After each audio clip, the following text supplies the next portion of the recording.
folks. It is Hobby Talk with PSA Canada here. So I'm back, and Kevin, you have returned. The prodigal son has returned. How are you this evening? I'm good. We'll see how long this lasts, but I'm good. Very good, very good. Luke, how are you this evening? I'm good. Busy week, but yeah, it's good. Sounds good. Sounds good. So I'll let everybody know. We had a little discussion beforehand. Obviously, Brad is still kind of traveling around. He did make his visit over to PSA, and as far as I know, it's good. We'll get a little more detail. I think next week be able to get a little more information from that. But obviously, they're in kind of commute, so I wasn't expecting necessarily. I did ask Brad, and he let me know that he still wanted to have the show come on. We're going to run about half an hour tonight. We're going to run a little shorter, and then next week should be a regular episode. But in the meantime, so if you got any questions or anything, feel free to throw them in, but do so like right away. Do so with the quickness. Don't just sit back waiting to ease into it, and then we'll chat. But we'll still do a little bit of a hobby chat, and we'll hang out. So first of all, so Kevin, let me kind of get you in since you haven't been in for a couple of weeks. Absolutely. How are things going in the world of the Pokemon? How are things going on your side of things? Oh, Pokemon's been weird. It's been crazy for the last little bit. Distribution is pretty much sold out of any product that is justifiably purchasable at this point. And Okay. if it is, it's now to a point where it's so expensive it's not worth buying. So that side of things, it's rough.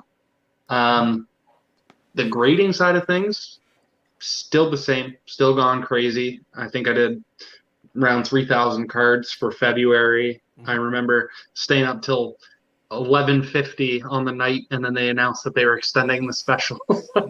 I just carried over, and I've just continued to keep inputting the entire time. But I mean, the special seems to be pushing a lot of cards through Yeah. for the TCG side and the non-sports, so that's really good.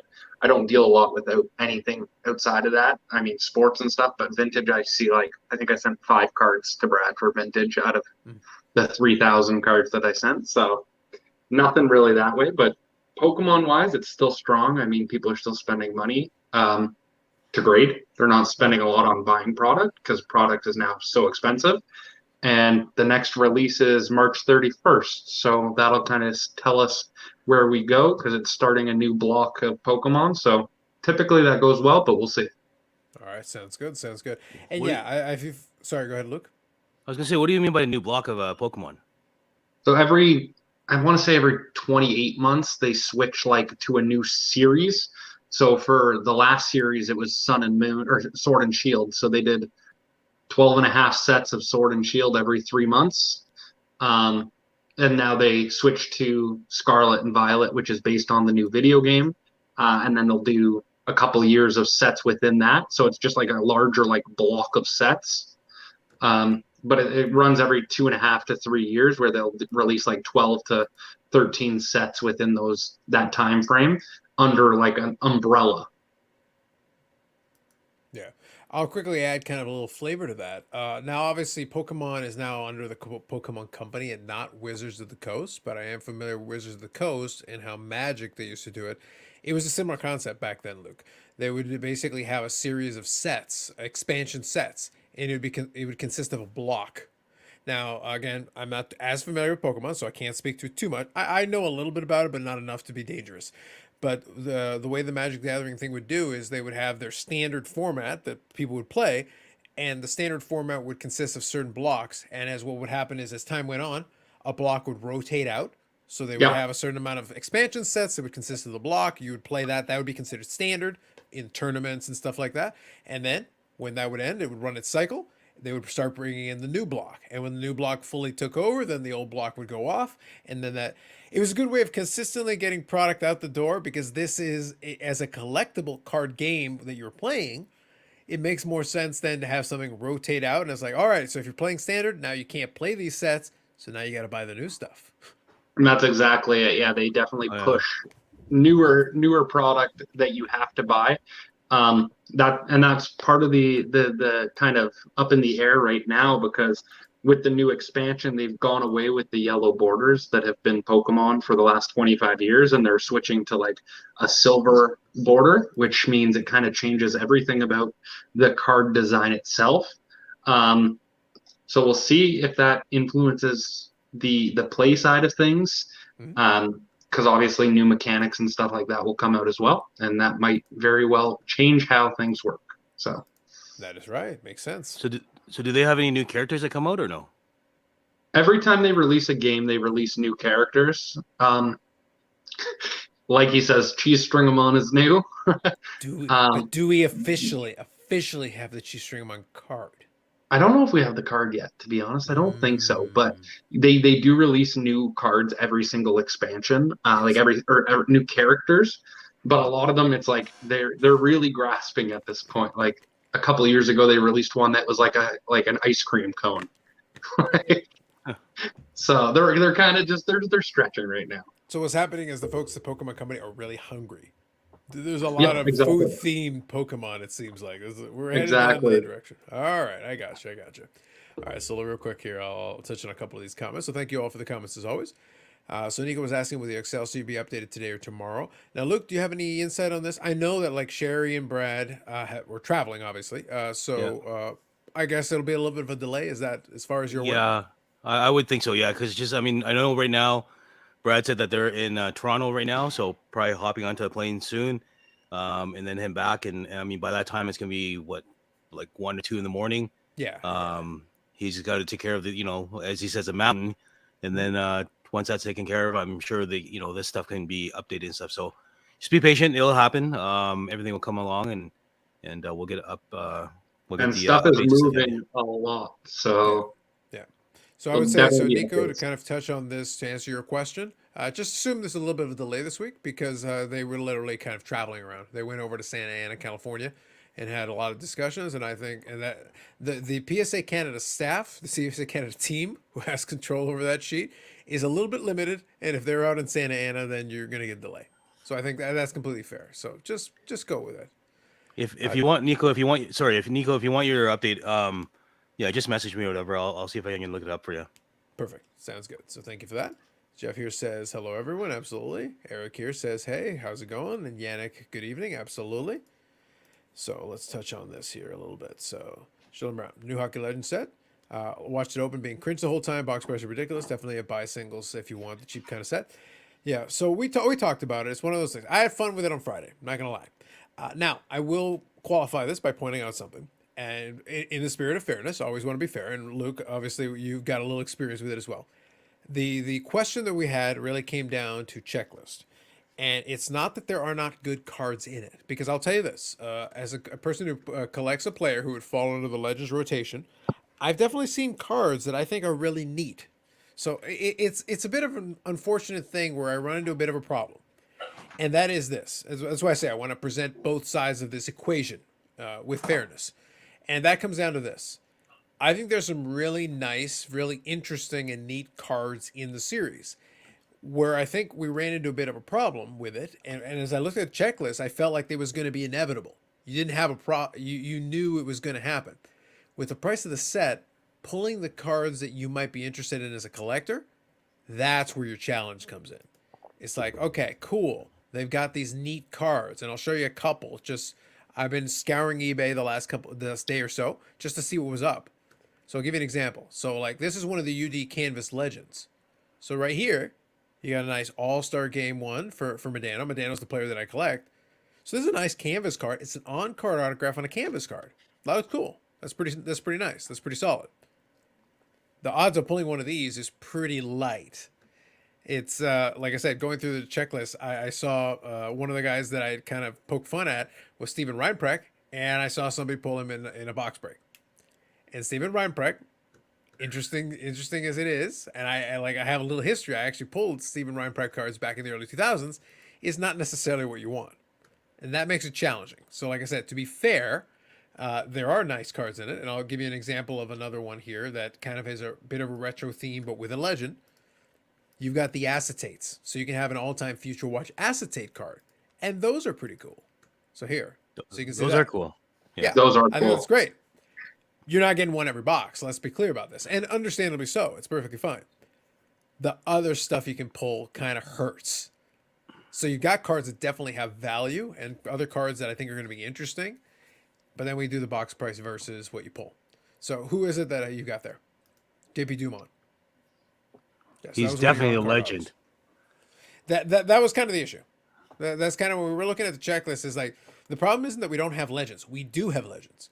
We've got great players. We've got legends. We also have JP Dumont. We also have Steven Reinbrecht.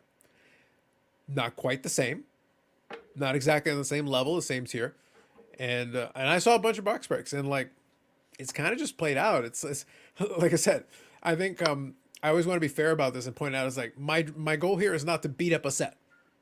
I want it to be good because I've got cards in it that I'm interested in. I've got cards in it that I'd be happy to chase. But it's a different thing when I'm looking at checklist. I'm like, oh, and how much per box? Oh Yeah. no. Yeah, it can be a hit or miss. Sports is crazy like that. It's insane. Some of the people who buy sports cards and the losses that they take on product. I think right But now, I think the key piece is what the secondary. And in fairness, the secondary market is part of the culprit for this. The secondary market has a say in what the price ends up being at. But I've seen these boxes for upwards of close to 300 Canadian. but the thing is, I mean, everyone's getting allocated, and so therefore they're not getting the amounts that they wanted, and so it's not getting, you're not having large supply. So I don't know if that's creating the FOMO for people or whatever. So maybe that's what. But yeah, for $300 for a box or whatever is crazy for this. Yeah. It's a tough one. What it comes down to is it's partially market forces and it's partially the configuration of the checklist. So that's really what it comes down to. So that's the way I would put it. I would always say scan the checklist and then evaluate it based on that and watch the breaks. You'll get the intention. You'll understand, and then you figure it on your own. But it was one I've been watching. So it's definitely been a thing. Sorry, I wanted to read Nico's comment here. Have you guys seen all the CCG cards, the Asian editions? Mostly grade BGS Black 10s. Is Beckett softening up? Well, Eric's favorite. I wouldn't say that. I mean, the quality of printing of I'm gonna speak from what I know, Japanese cards is just exponentially higher than English cards. I think I've sent. Well, I just got an order of 150 cards back from Beckett last week, and 22 of them were black labels, and none of them were English. 0 of them were English. Wow. But I find a lot of the Dragon Ball Super, or the Dragon Ball, I guess, Heroes from Japan. Anything Bandai, I wouldn't say that it's even actually Japanese or non-English. It's anything Bandai prints seems to be of significantly higher quality. And realistically, even when you look at the Japanese versus English Pokemon that I send to PSA, Japanese is like 97% PSA 10s. Like I rarely ever see anything that's not a 10 come through me when it's Japanese stuff. That's a pretty good rate. 22 out of 150 black labels. I've sent like probably about 1,000 cards to Becca before, and maybe gotten like 10 black labels come back. Yeah, that was one order. That was just that. Like I get black labels pretty much every time I send to Beckett. I don't send a lot. Like 160 was the most I've sent. But traditionally, like even in an order of like 40 cards, I'll probably get 5 black labels. And people in Pokemon know that the Japanese stuff is worth sending to Beckett because a PSA 10 might be $150, but a black label might be $2,000, even though it's much easier to hit a black label on a Japanese card than sending to an English one. So people do send a lot of the Beckett stuff through me, just knowing that there's a higher chance that it gets a black label. So, all right, seems good. Seems reasonable. I get it. So real quick here, Dave says, Luke, did you win at the casino this week to pay for the boxes? Speaking of the cup, had no time. no time to go to the casino. Yeah. Actually, I haven't been there for like years. Yeah, and what's funny is kind of like I said, I want to be fair about it. We had a little bit of fun with the Legends set, but like the cup had the same issue in a different context. But like, so you'd open a box, you could pull stuff that would be really interesting. The cup started off so high that the pulls that you need in order to offset and make things level out. So can you do it if you open up enough boxes to kind of even it out a little bit? Yeah, we saw it in the case that Luke opened. The first box was pretty solid. The last box was pretty solid. And then in between, if we had just opened up isolated the boxes in between, that'd be a little tough.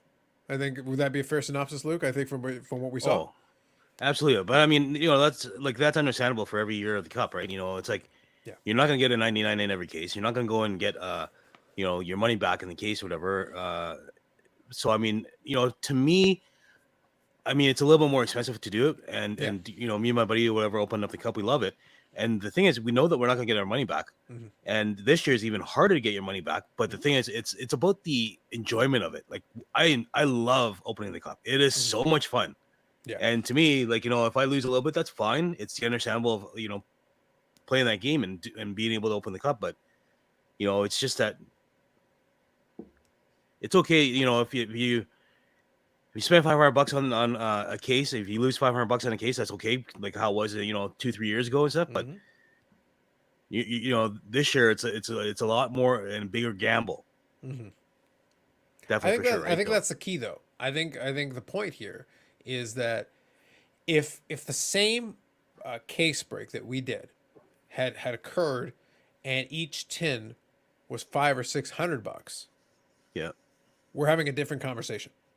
Oh, for We're sure. having the same pulls, the same cards. Everything else is the same. The only difference is we're readjusting how we're evaluating the results. Because when we start off at such a high price point, we're basically working from behind.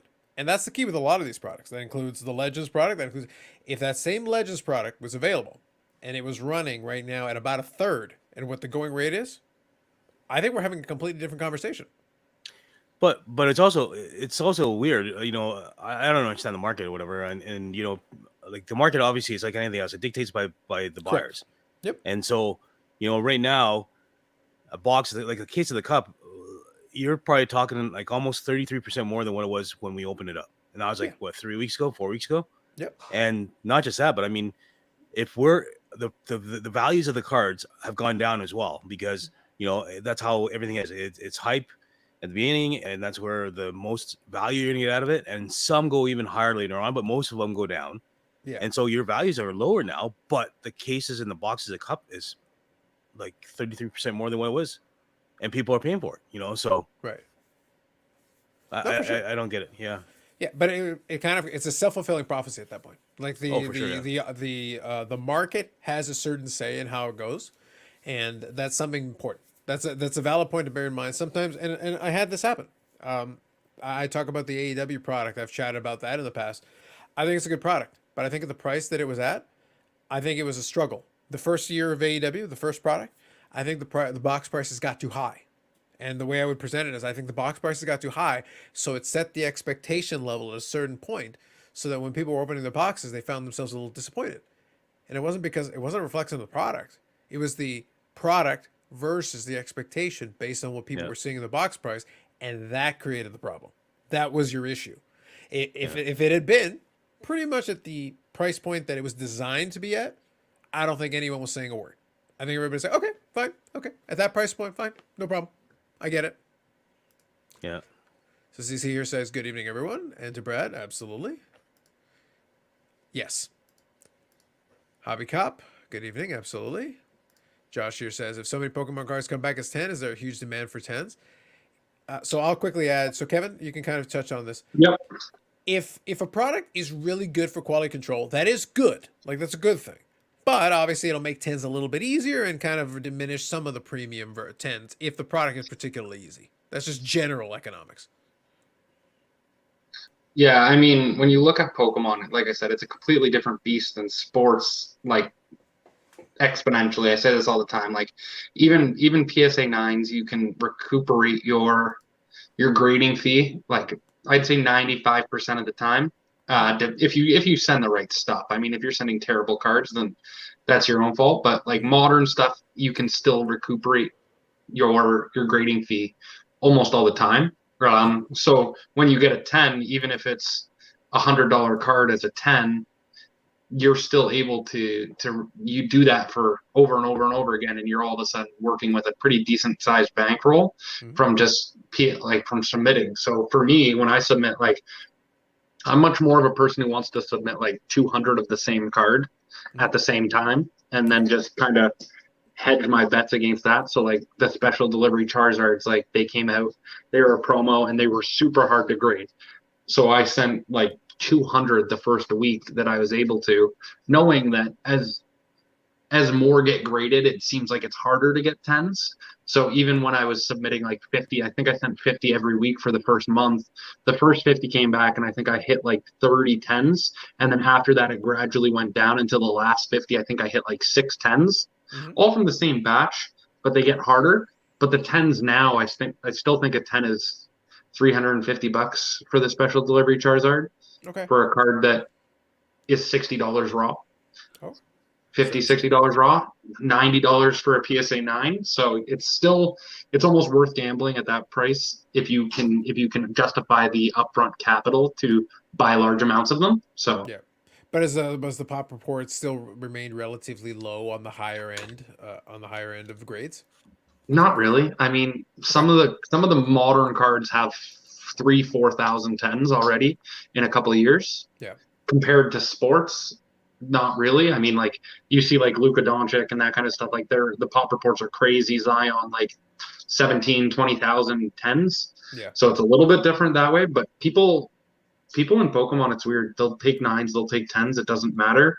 A lot of people in Pokemon will buy a card for $100 to sell it for 105 and not care about it. Like if they can make money, if they have the flipper mentality, they will go for it. So I think what you're describing though really is that you're just basically saying that the demand is still there. The demand absolutely. is more than enough to offset the supply.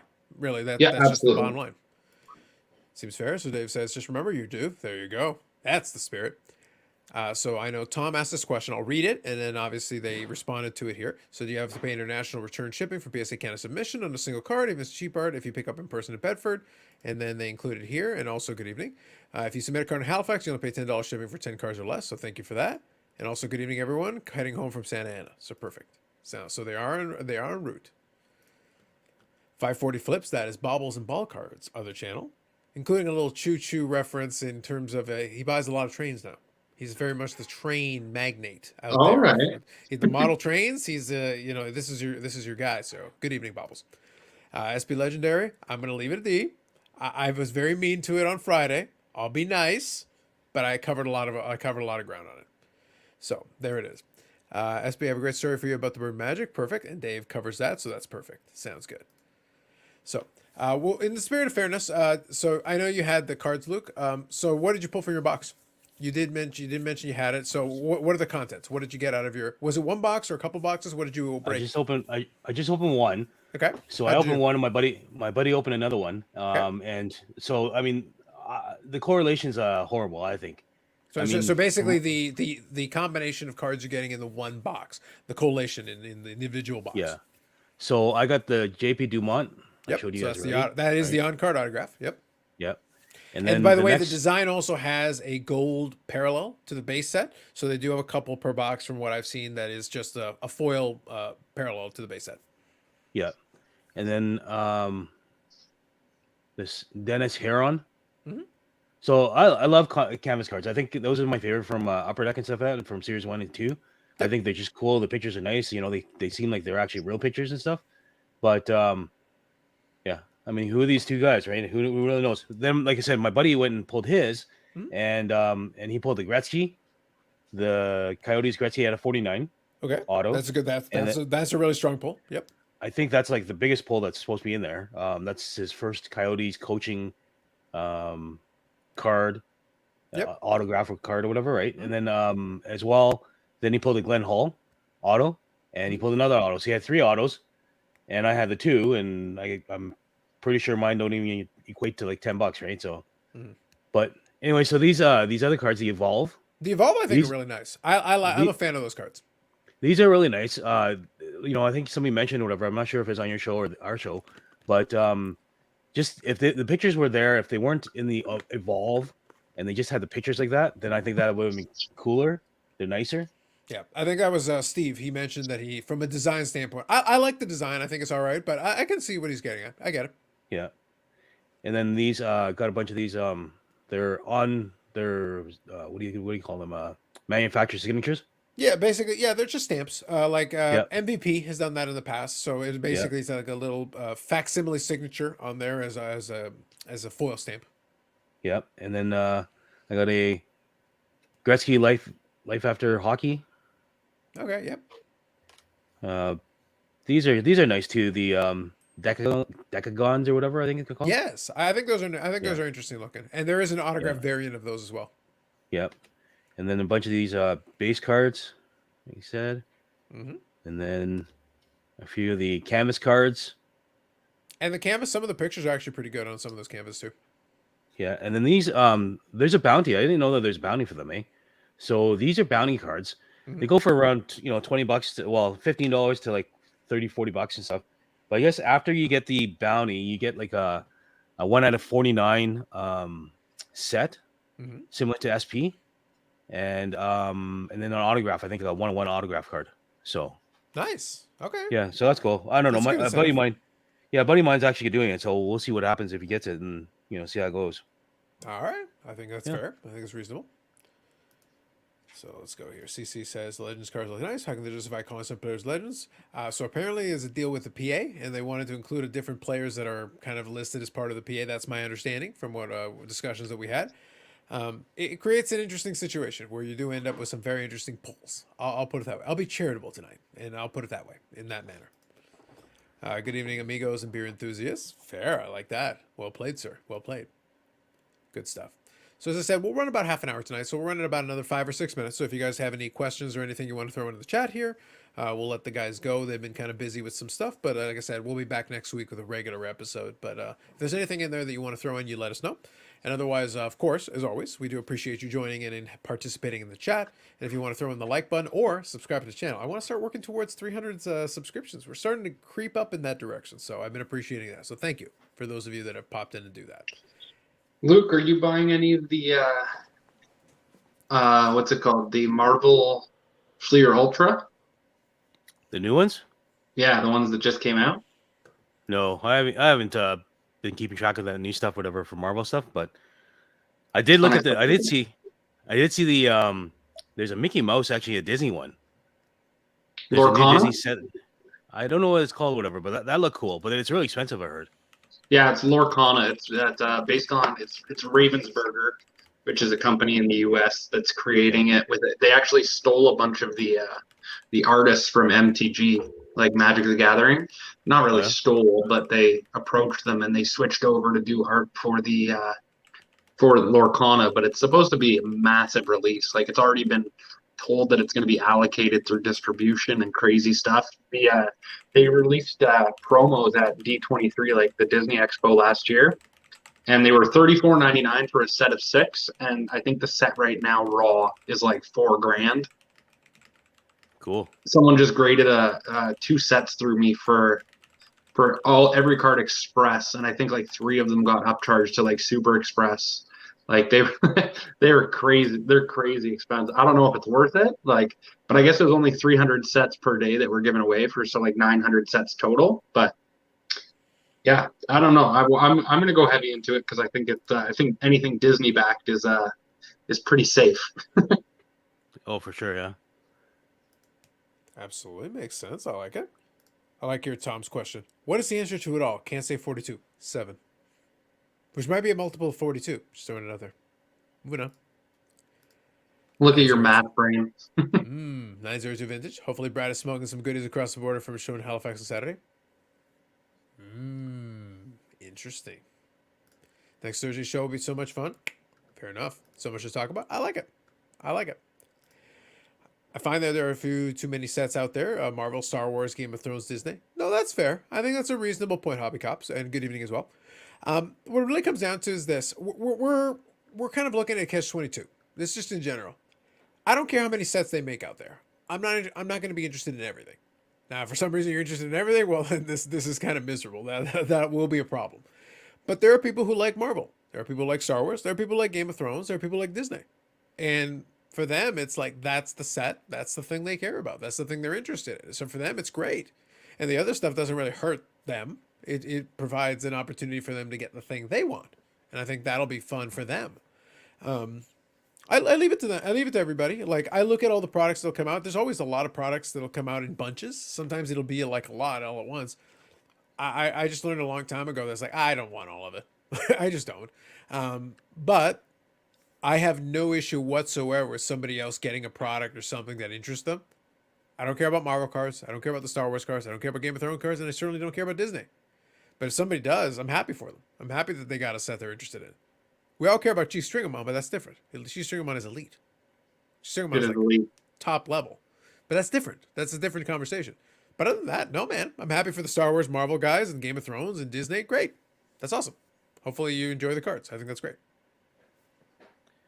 It's like sports cards too. I think and even like Pokemon. I mean, there's so many sets or whatever. You can't collect every set and everything. Yeah. So you just have to decide which ones you like or whatever, and then just go with it, right? So, and sometimes not even the sets. It's just the characters, right? So, that's fair. Tom got the 42-7 connection. Got it. Sharknado pump. Oh well, don't even get me started on Sharknado. Sharknado is perhaps the greatest franchise of card history. Just throwing it out there. That we haven't brought up the Sharknado pump in a little bit on the Friday stream, but maybe I will. Maybe I might bring it back. Just throwing it out. This particular week is going to be very interesting. There's been a lot. I've had a little bit of fun. The World Baseball Classic is on, so I'm a big fan of that. So that's been enjoyable for me. It's been interesting. It's played into a couple of the long-running jokes that I have on the Friday show. So look, spoiler. I'll be invoking several of those running jokes. It's coming. Oh, and some of the things that I talked about have come to pass. Oh, it's coming. Go ahead, Luke. Hey, Eric, Oilers just tied it, eh? Are the Oilers paying the Bruins? Yes, they are. Oh, nice. What's the score then? So they tied it. What's the score? 2-2. All right. Fair enough. Good stuff. All right, guys. So we're just about to wind her down here a little bit. If you got any last-minute thoughts, throw them in there right about the half-hour mark. So we'll start winding her down a little bit. But any last thoughts, you can throw them in, and we'll try to address them quickly here at the end. In India, if and when Series 1-2 Hobby will be $100 a box again. Not anytime soon with the Dard.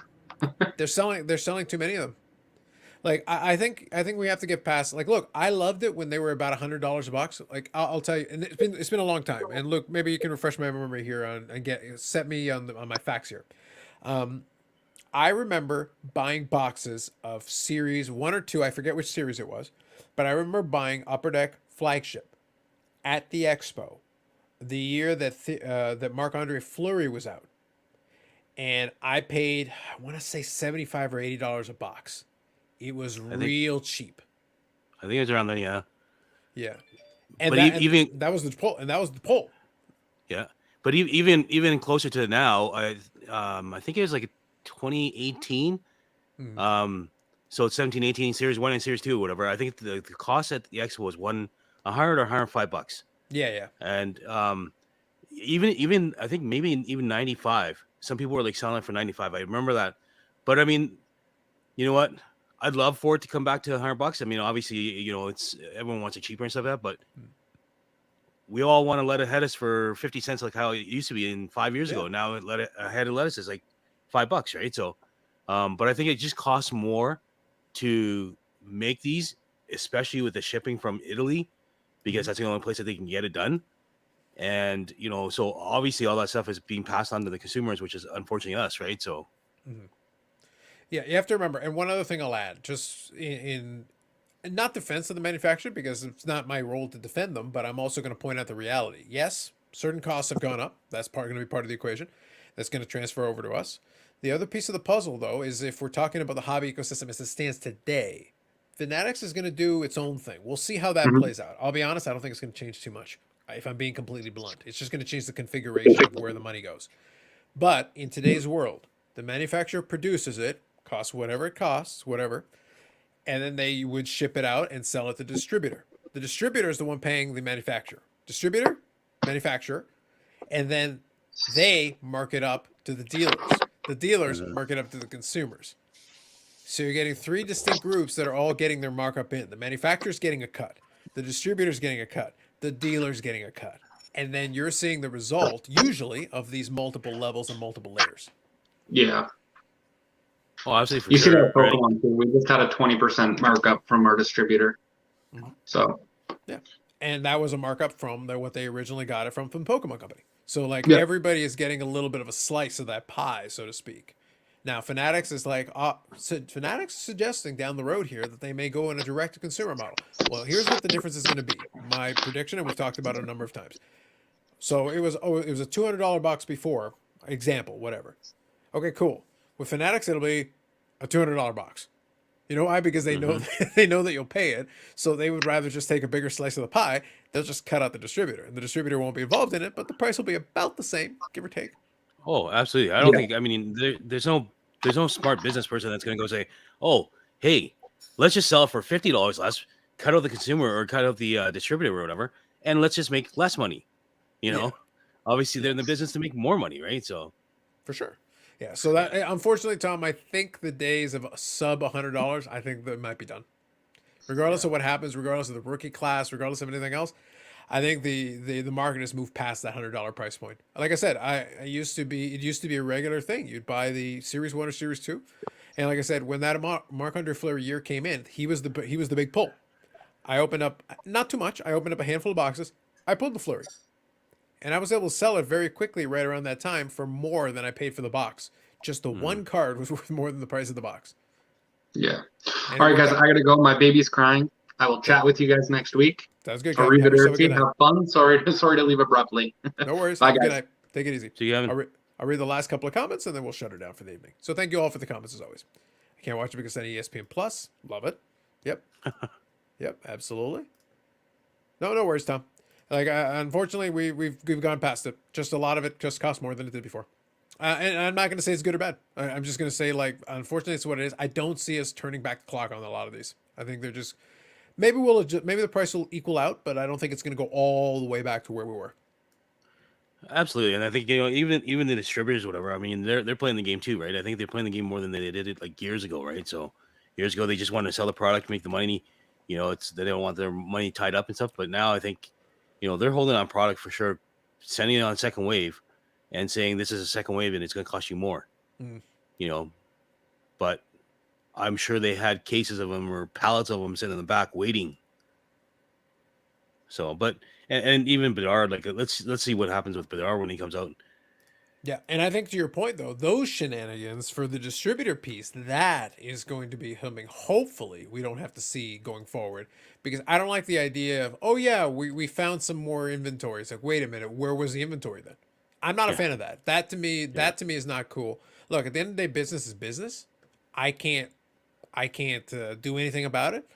But that's kind of BS. Like, if you got it, you got it, and you're trying to sell it for X price, so be it. The market will figure out what it's going to do. But playing shenanigans of, we're out of inventory. And it's like, we found more cases. Really? You found more cases? Yeah.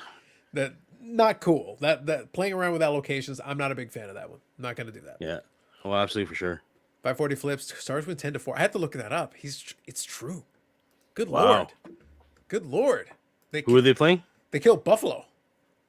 Yeah, Oh, wow. like I had to go look at it. It's like, geez. Oh my God, Jamie Benn scored. Oh my goodness. Wow. Okay, Radic Faxa scored as well. Oh, it was distributed. It wasn't any specific person that dominated. 10 goals, man. All right, fair enough. Interesting. Crazy. Fair enough. Bring back 90.91 $30 box prices. That is gone. It may be $30 blasters. That might be the best you're going to be able to do. Dave, distributors play games and eventually be left holding the bag. I think it's gonna shift in that direction. I do appreciate it. I like that Eric and Hockeyborn Collectors are having they're sharing niceties. I enjoyed that. I appreciate it. Hit the like button. Thank you, Tom. 22 watching, 11 likes. I know exactly.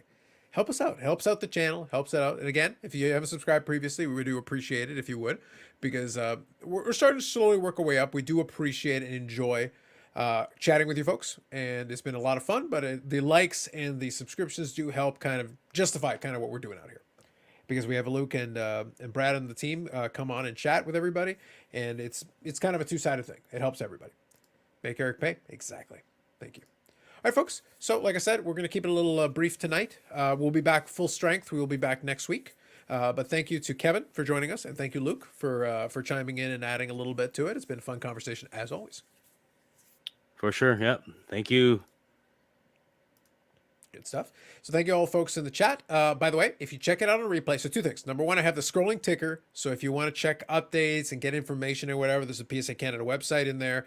There is the Instagram, scrolling across in the ticker. And also, if you do check out the replay and have questions, you're more than welcome to throw it in the comment section, and then the team gets a chance to see it, and usually they can reply back to it as well if you've got some general questions as well.